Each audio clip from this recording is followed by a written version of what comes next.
Merchant of Venice. Act 1, Scene 1. The first scene of the play presents the exposition. The main themes and characters are introduced. We are introduced to Antonio, the merchant of Venice, but find him to be sad and despondent. His friends Salarino and Salanio guess at what might be causing Antonio to feel so melancholic and try bring him out of his sorrowful mood. We are introduced to Bassanio, Antonio's closest friend, who confides in Antonio about his plan of seeking the hand of Portia, a rich heiress, and asks for a loan to present himself as an eligible suitor. However, all of Antonio's ships are at sea, and he asks Bassanio to arrange the loan from moneylenders using his credit and good name. Scene 1, Venice, A Street. Enter Antonio, Salarino, and Salanio. Antonio. In sooth, I know not why I am so sad. It wearies me, you say it wearies you, but how I caught it, found it, or came by it. What stuff's made of, whereof it's born, I am to learn. And such a want with sadness makes of me, that I have much ado to know myself. Salarino, your mind is tossing on the ocean, there where your argosies with portly sail, like signers and rich burghers on the flood. Antonio, in truth, I don't know why I am so sad. It tries me, and you say it tires me, and you say it tires you too. But where I got it, found it, or I acquired it, I am yet to find out. This sadness has turned me into such a dim person that I suspect I have trouble understanding myself. Celerino, your thoughts are on the ocean. Your ships are there. Large are striking like gentlemen and rich merchants sailing the waves, or as it were, the pageants of the sea. Do overpeer the pretty traffickers, that curtsy to them, do them reverence as they fly by them with their woven wings. Salanio. Believe me, sir, had I such venture forth, the better part of my affections would be with my hopes abroad. I should be still plucking the grass to know where sits the wind, peering in maps for ports and piers and roads, and every object that might make me fear. Misfortune to my ventures, out of doubt, would make me sad. Salarino. My wind cooling my broth would blow me to an ague when I thought what harm a wind too great at sea might do. I should not see the sandy hourglass run, but I should think of shallows and of flats, and see my wealthy and rude docked in sand. You can say they form a beautiful spectacle, outdoing the smaller ships that bow to their beauty and show respect as they sail past. Salanio. Believe me, sir, if I run such a business, most of my thoughts would be on my ship abroad too. I would be checking the directions of the wind, or looking at maps for ports, piers, and roads. Anything that pose a risk to my business would no doubt make me sad. Salarino. If I were to cool my soup with my breath, it would drive me to a feverish fit, just to think how much damage high winds can do to a ship at sea. I would not look at an hourglass without having visions of my wealthy ship Andrew run aground, wailing her high top lower than her ribs to kiss her burial. Should I go to church and see the holy edifice of stone, and not bethink me straight of dangerous rocks, which touching but my gentle vessel's side, would scatter all her spices on the stream, enrobe the roaring waters with my silks, and, in a word, but even now worth this, and now worth nothing, shall I have the thought to think on this, and shall I lack the thought that such a thing be chance would make me sad? but tell not me. I know Antonio is sad to think upon his merchandise. Antonio, believe me, no, I thank my fortune for it. My ventures are not in one bottom trusted, nor to one place, nor is my whole estate upon the fortune of this present year. Therefore, my merchandise makes me not sad. Celerino, why then you are in love? Why then you are in love with her masts lower than her sides? If I went to church, the building made of stone would remind me of dangerous rocks that could break my delicate ship's side, emptying her spices on the stream and clothing the roaring water with my silks. I would lose all my money in a single moment. Is it possible that I should think of such things and not think of being sad if such a thing really happened? But don't answer me. It's clear that Antonio is worried about his merchandise.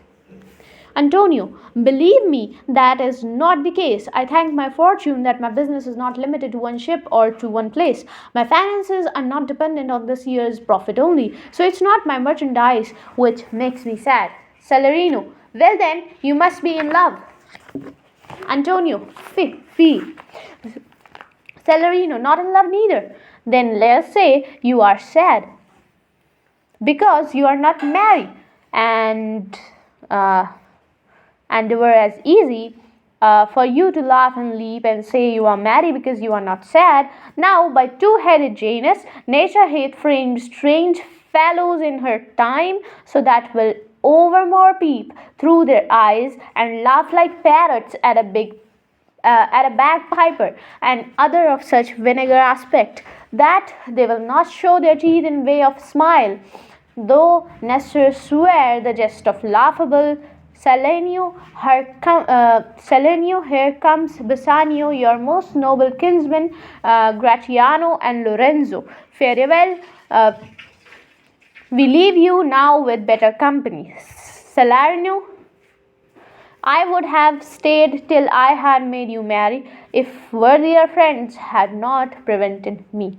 Antonio, your worth is very dear in my regard. I take it your own business calls on you, and you embrace the occasion to depart. Antonio, shame. Salarino, it's not love either. Then let us say you are sad because you are not happy. You can easily laugh and jump and say you are happy because you are not sad. In the name of the two-headed god Janus, I must say nature had created some strange people. Okay, it's a mistake. Enter Bassanio, Lorenzo, and Gratiano. Salarino, good morrow, my good lords. Bassanio, good signers both. When shall we laugh? Say when. You grow exceeding strange. Must it be so? Salarino, we'll make our leisures to attend on yours. Lorenzo, my lord Bassanio, since you have found Antonio, we too will leave you. But at dinner time, I pray you have in mind where we must meet. Bassanio, I will not fail you. Gratiano, you look not well, Signer. Antonio, you have too much respect upon the world. They lose it that do buy it with much care. Believe me, you are marvelously changed. Antonio, I hold the world, but as the world, Gratiano, a stage where every man must play a part, and mine a sad one. Gratiano, let me play the fool. Enter Bassanio. With mirth and laughter, let old wrinkles come, and let my liver rather heat with wine than my heart cool with mortifying groans. Why should a man whose blood is warm within sit like his grandsire cut in alabaster, sleep when he wakes, and creep into the jaundice by being peevish? I tell thee what, Antonio, I love thee, and it's my love that speaks There are a sort of men whose visages do cream and mental like a standing pond, and do a wilful stillness entertain, with purpose to be dressed in an opinion of wisdom, gravity, profound conceit, and who should say, I am Sir Oracle, and when I ope my lips, let no dog bark.